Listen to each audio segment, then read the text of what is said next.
Today I want to talk about whether Elite was ready for release. Have they pushed it out too soon? What is good about the current state of the game and what is lacking? Up front, let's be clear, I consider the current version of Elite to be a very good space sim and worth every fan of the genre's attention, and we should not forget that this game has been developed to this point with a relatively tiny budget, especially when compared to the releases of the big game publishers. But the honest truth is, most backers or followers of the game to date were probably expecting a little more from the initial release of the game, and so I must state that yes, this game was released a little too early. But only a little. Here is my top 5 list of what I think Elite needs. Please comment with your own list of what you think needs improving most. Make it civil and constructive. We'll start with some of the smaller issues and finish up with the big ones. Number 5. Ship and weapon variety. I feel the current range of weapons available is rather limited, and many different weapons are so similar to each other. Pulse lasers, burst lasers, and beam lasers are all variations of the same concept and have a very similar appearance when fired. This also applies to the multi-cannons available. Even larger ships will still use these same weapons, just larger. Whilst there are interesting alternatives like railguns, plasma accelerators, and missiles, I feel we could benefit from a much larger range of weapons and ship utility components.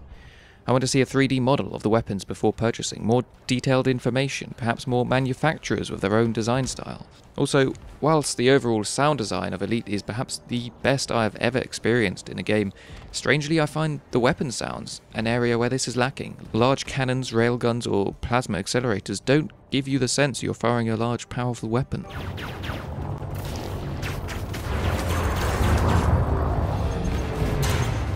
The attention they have paid to the ship engine sounds, or the atmospheric effects within stations, needs to be applied to the weapons too. Number 4. User interface. Most of the interfaces are in fact okay, and have improved over time with the beta process. However, I feel some components still need work. Firstly, the galaxy and system maps. They can be hard to use for both new and experienced players. Plotting long-distance travel is a fiddly operation using the in-game map, whilst there are user-made apps that help plot routes better than the current in-game efforts. Regular tasks will have you flicking between different menus, for example, checking the faction allegiance of system parties in the bulletin board.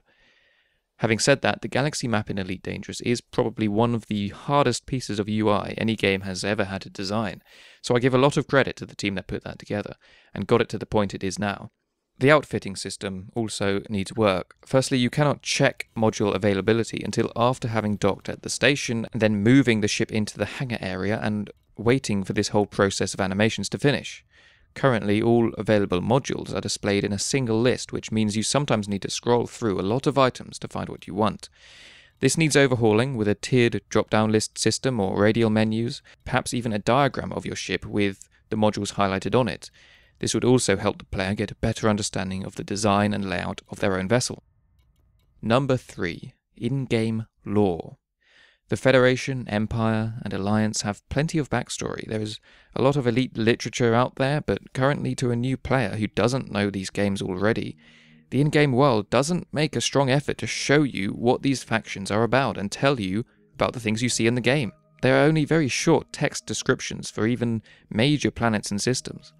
Helping players understand who they're fighting for or against makes them care more about the choices they make whilst playing. Currently, too much of this is handled outside of the game, which only the hardcore fans are going to bother with. The news feeds in-game show nothing but text. Again, we need pictures, video, or actual in-game representations of the main characters and events in the unfolding story. It doesn't have to be the more expensive option. We all know this project has not had particularly large budget, even if it's just using still images created by a digital artist. It's enough to enable players to engage with the story and characters in a more meaningful way. Number 2. NPC interaction. This has improved over the beta and gamma period. You now see a lot more variation and realistic AI behavior, different kinds of NPCs to find at signal sources, with a wider variety of comms messages. The problem is, currently all comms in the game with NPC is text-based.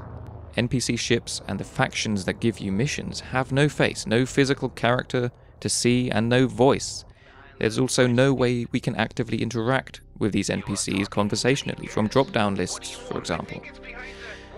And whilst the galaxy itself feels alive, the humans within it do not. Very simple addition of giving NPC pilots a portrait showing up in the top left along with their messages immediately increases the immersion factor, even if it's just simple drawings.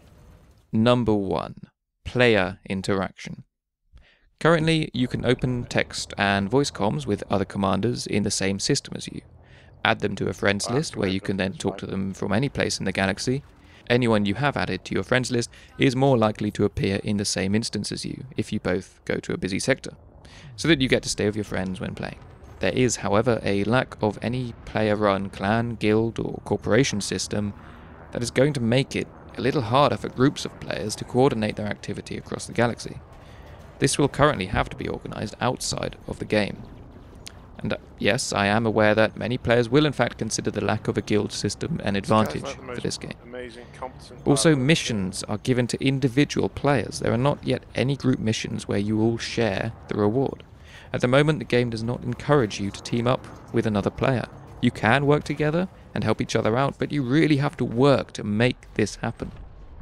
There needs to be incentives to taking group missions and working together, and additional mechanics needed to make it easier to achieve. This has to be the largest problem with Elite as it stands now, especially since David Braben always stated about player cooperation as the desired gameplay style. It would not need much work to incorporate.